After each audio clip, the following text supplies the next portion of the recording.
This is a video review of the film. The film contains actors over 18 years of age. The video is made for entertainment purposes. The author of the video does not intend to offend anyone. Hello everyone, today I will talk about the film Believe Me, The Abduction of Lisa McVey. The film is based on a true story. 1984, Tampa, Florida. A girl named Lisa works as a saleswoman in a donut shop. Buyers love how it works. Lisa is a very kind and positive girl. At the end of the working day, the boss asks Lisa to work another night shift tomorrow. Lisa comes home and writes a suicide note. Lisa can no longer live like this. She feels like a prisoner and doesn't know how she can cope with this. Later, Lisa talks to her little sister on the phone. The sister invites Lisa to return home and live with her mother. Lisa also wants to return, but her mother forbids her to do so and forces her to live with her grandmother. Whole reason why you moved in with Grandma is to help her. The next morning, Lisa leaves the house and is stopped by her grandmother's husband. He hugs Lisa and asks her to bring the entire salary to him. Guess what? Yes, sir. After work, Lisa talks to her boss. She thanks him for promoting her and treating her well. The man does not understand why Lisa is thanking him, because he promoted her several months ago. Lisa goes home and thinks that this is her last night. But suddenly a strange car appears. A man comes out of the car and attacks Lisa from behind. Lisa begs her not to kill. At this moment, Lisa realizes that she wants to live. He makes her sit in the car and close her eyes. After a couple of minutes, he allows her to put on her clothes and puts a blindfold on her eyes. Lisa notices the writing on the glove compartment of the car and remembers it. The man brings Lisa to his home. He orders her to go to the shower and helps her clean up. Then he uses it again. In the evening, they lie down on the bed and the man asks the girl her name and how old she is. Lisa calls herself Kara and says that she is 20 years old. She asks why is he doing this. The man says that women like her should be punished and deserve it. In the morning, Lisa's grandmother comes to the police and files a missing persons report. She says that they have no problems at home and Lisa has never disappeared before. The police come to Lisa's mother and tell her what happened. The woman is sure that Lisa ran away from home and will return soon. She's fine. She's probably just run off. But Lisa's sister is sure that she could not escape. Lisa wouldn't just run off and not tell me. Something's happened to her. Meanwhile, Lisa wakes up and remembers how she first came to her grandmother. The woman explained to the girl that when she lived in their house, she would have to work a lot. The man wakes up and immediately attacks Lisa. She apologizes to him and asks for forgiveness on behalf of all women for offending him. She touches him and remembers the appearance of his face. The man unties her hands. A police officer arrives at the donut shop and asks the owner about Lisa. He says that the girl behaved strangely that day. You think Lisa might have harmed herself? Lisa asks permission to go to the toilet. A man comes out of the bath. Lisa takes off the bandage and immediately looks around the room. She leaves her fingerprints on the mirror and on the toilet lid. She notices sneakers with a kangaroo pattern and remembers them. A man comes into the bathroom and gets angry at the girl. He again threatens her with a gun and demands that she obey him. Lisa manages to calm the man down. At night, Lisa remembers her childhood. She wants to return home and says that her grandmother's husband treats her badly. But the woman tells her daughter that she suffered the same thing as a child, and Lisa must go through it too. She tells her that she will never have a good life because she was just unlucky and she needs to come to terms with it. At night, while the man is sleeping, Lisa gets out of bed and tries to make a phone call. But the man notices this and pulls out a gun. She begs and asks not to kill her. She says that she wanted to call her father so that he would not worry. She tells the man that she has a sick father at home and she is taking care of him. She is burning that she just wants her dad to get better so that she and he can live as before. The man believes Lisa's words and lowers the gun. From that moment on, he stopped considering Lisa a bad girl and began to treat her more politely. Lisa managed to ingratiate herself with the man. She told him that if they met in real life on the street,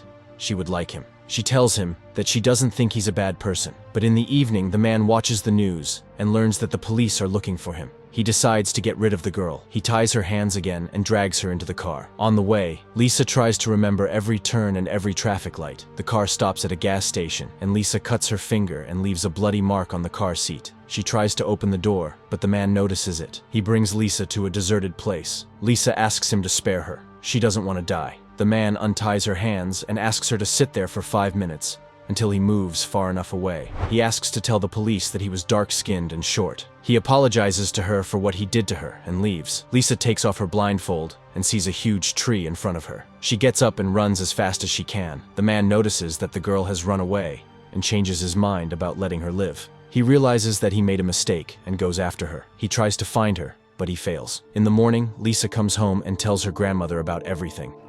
Bullshit. I'm telling the The grandmother also does not believe her granddaughter. Lisa doesn't understand why her grandmother doesn't believe her. She calls the police and says that Lisa has returned home. The grandmother says that her granddaughter said that she was kidnapped, but the woman is sure that Lisa made it all up. The officer asks Lisa to come to the police station. Lisa tells the officer that a man kidnapped her. She says that she was in some apartment and never heard the neighbors. She remembers the appearance of the kidnapper and says that he had a mustache and stubble. I counted 22 steps before we got to the top of the staircase. The officer does not understand how the girl could remember all this. He doesn't believe the girl. He brings a woman to the psychiatrist and investigator's office. They don't believe Lisa either because victims usually don't remember anything. The women are sure that Lisa just watches a lot of TV and decided to attract attention to herself. Lisa starts to panic because no one believes her. Meanwhile, other police officers are investigating the case of several missing women. They are looking for a killer who kidnaps women, ties them up, and kills them. A female investigator asks a detective to help her. Detective Larry is investigating a case of kidnapped women. He believes Lisa and asks her to tell him everything she knows. Meanwhile, Lisa's sister tells her mother about what happened. Well, that's some story. Detective Larry is sure that the girl is not lying. She knows too many details that she could not invent. He asks Lisa's parents to give permission to work with a psychiatrist, but the man does not give permission and asks to return Lisa home. The detective noticed that the man was acting strangely, and he asked Lisa what was going on at her house. He asks you to trust him, and Lisa says that her grandmother's husband used her. The detective immediately goes to Lisa's house and detains the man. Lisa takes her things and approaches her grandmother. Why didn't you protect me? The woman can't answer anything. Detective Larry brings Lisa to a woman he knows. She allows Lisa to live in her house. At night, Lisa sees a kidnapper outside the window. The woman calms the girl down and suggests visiting a psychologist.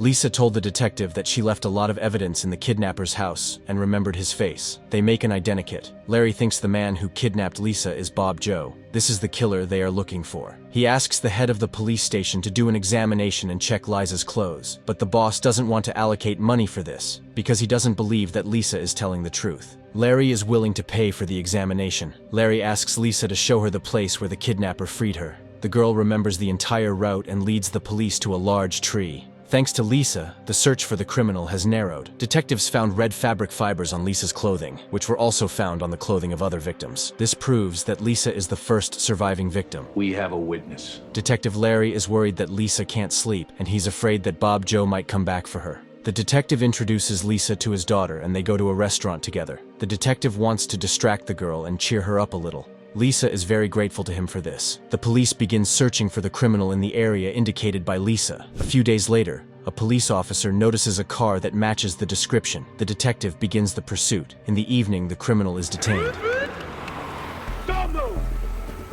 During interrogation, Bob confesses to all the murders. He says that if he had not let Lisa go, they would not have found him. She was something special. Larry arrives at the killer's house and finds Lisa's hairpin and her fingerprints on the mirror. He counted 22 steps on the stairs and found sneakers with a kangaroo image. He understands that Lisa is simply an amazing girl. In the morning, Larry tells the girl that her kidnapper was detained. Lisa cries upon hearing this. Why did I live?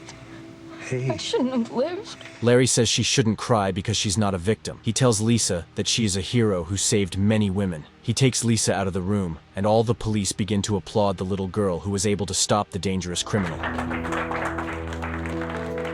The detective invites the girl to live with his family, but she wants to go with her aunt and uncle. The detective thanks Lisa for everything she has done and says goodbye to her.